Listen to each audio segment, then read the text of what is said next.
When you're doing that, you're taking away, I can't see anything. Yes, I hope you got this on video. This guy's arresting me for God. Spray him. I'm not even doing anything.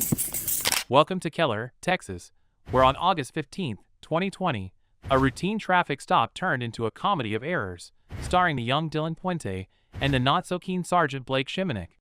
Dylan, innocently driving to Grandma's house, makes a wide turn.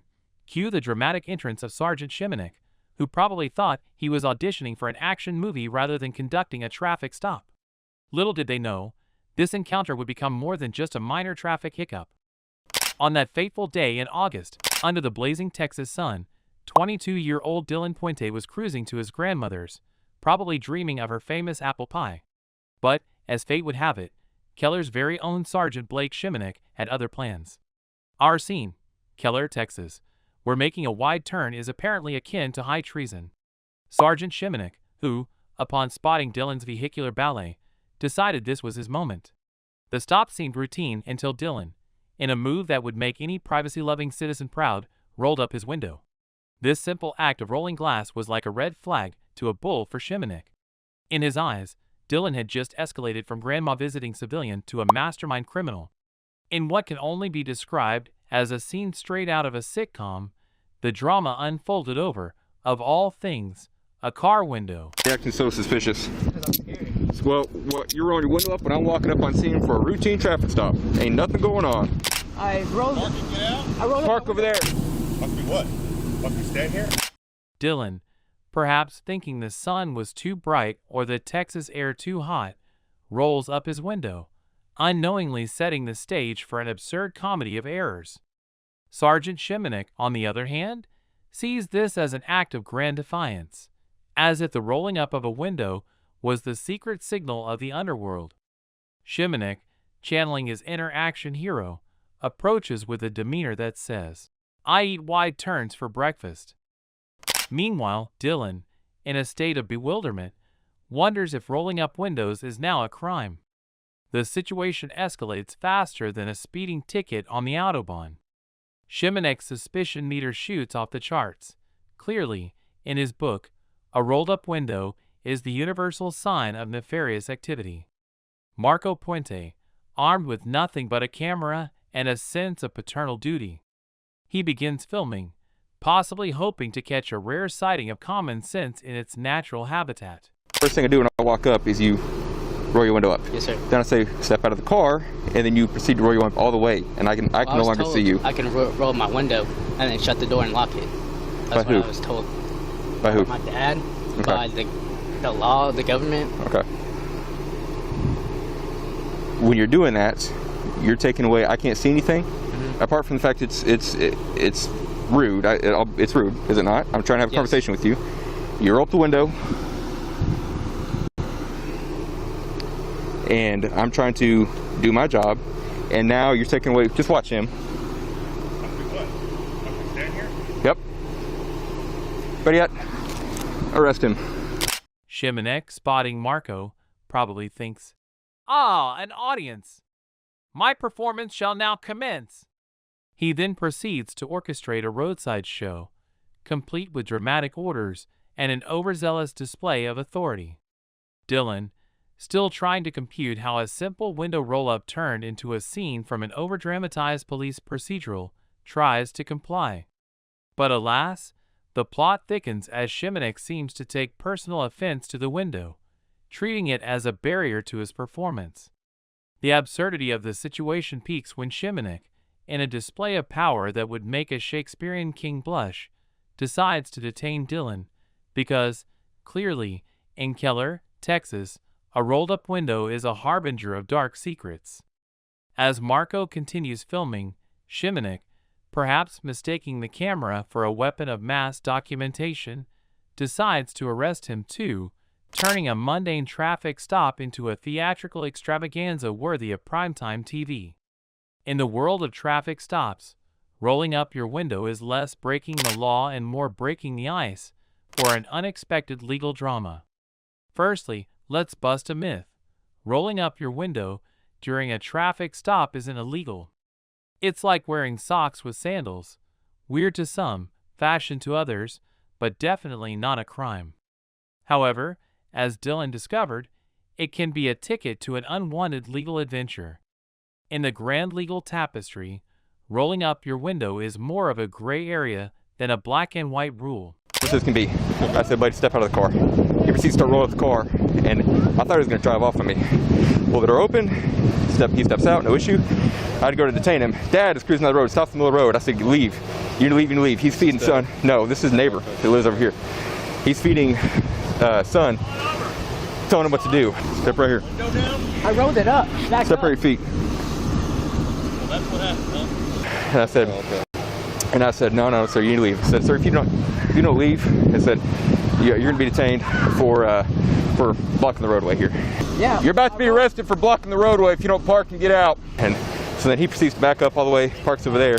In the landmark case, Pennsylvania versus Mims, circa 1977, the Supreme Court said, "Hey, if you've been lawfully stopped, officers can ask you to step out of your car."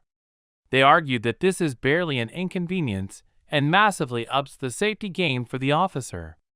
In Dylan's saga, Sergeant Shimanek might have seen the window rolling as a red flag, waving in the winds of suspicion. But here's where it gets more tangled than headphones in your pocket. Shimanek's reaction might have been a bit over the top, like using a sledgehammer to crack a nut. Yes, the law was on his side to ask Dylan to step out, but was the window ordeal enough to warrant the Hollywood-style escalation? That's like turning a simple hello into a Broadway musical number. Legally speaking, Dylan rolling up his window was his right, like choosing pineapple on pizza, controversial but legal. Shimanek's decision to go from 0 to 60 over a piece of rolling glass? Well, that's where the lines blur faster than a race car at the Indy 500. This incident spotlights the delicate dance between police discretion and individual rights, a dance that, in this case, had too many missteps and stepped toes. While Pennsylvania versus Mims hands the mic to officers to order drivers out, it doesn't necessarily give the green light for drama over a rolled-up window. It's a legal tightrope walk, and in Keller, Texas, that day, it seemed more like a stumble. I want to take him into custody for the traffic violation, interference, and he resisted, so he got sprayed. We took him to the ground. He came out down there. He's videoing us, and now I guess we got family members here. Yes, I hope you got this on video. This guy's arresting me for just standing here, and now he's taking my phone away. So they tried to take me down and pepper sprayed me, and Dude, oh my God. I mean, it was a fiasco. You're gonna get sprayed. Okay, Spray. Put your hands down. My God. Spray him. I'm not even doing anything. In the aftermath of this roadside Shakespearean drama, the Keller Police Department, perhaps after a collective facepalm, launched an internal investigation. Picture a group of officers, scratching their heads, watching the bodycam footage and thinking, well, that escalated quickly. This led to a plot twist no one saw coming. Sergeant Shimanek, the leading man of our saga, received a demotion. It's like going from the star quarterback to the water boy in one play. Sergeant Shimanek's demotion was like a scene from a cop movie where the rogue officer gets a reality check. Except, this wasn't a movie, and Shimanek wasn't getting a sequel. Imagine going from the sergeant stripes to the patrol blues. It's like Darth Vader being demoted to a stormtrooper. Shimanek, once the orchestrator of the traffic stop turn circus, now had to juggle the consequences of his actions. Meanwhile, Marco Puente, who became an involuntary actor in this drama, saw the charges against him drop faster than the beat in a dubstep song. The city, perhaps in a moment of, "Oops, our bad," issued a public apology to Mr. Puente. It's like accidentally spilling coffee on someone and then offering a napkin, necessary, but the stain is already there. But wait, there's more. In a twist worthy of a daytime TV award, Marco Puente landed a $200,000 settlement. That's right, $200,000 for getting pepper sprayed while filming his son's traffic stop. It's like going to a movie and getting paid for the price of admission. This settlement was Keller's way of saying, sorry we turned your family outing into a legal drama. In the aftermath of our window rolling saga, Sergeant Shimonek's report read like a fantasy novel, full of creative liberties that would make J.K. Rowling blush. In his version, Marco Puente was practically a road-blocking, law-defying rebel, turning a peaceful suburb into a scene from Mad Max reality, however, was more like a man with a phone and a sense of legal propriety. It's like reporting a kitten for a lion. Both have claws, but hardly the same roar. The psychological thriller here, though, wasn't in Shimonek's report, but in the mind games played during the stop. Dylan Puente, like many in a tango with authority, succumbed to the classic agree to avoid trouble dance. It's the Milgram experiment in the wild. Authority speaks, and rational thought takes a back seat. Shimonek's badge became a wand of compliance, turning a regular guy into a nodding yes man. In this roadside psychological drama, the power dynamics were more unbalanced than a seesaw with an elephant on one end. Now let's have Larry on board.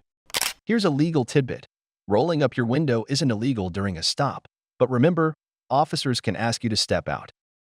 The fine dance of rights and authority. The community's reaction to Sergeant Shimonek's high-drama traffic stop was like a pot boiling over in the heart of Texas. People were steaming. The Puente family's ordeal became a lightning rod for discussions about police accountability.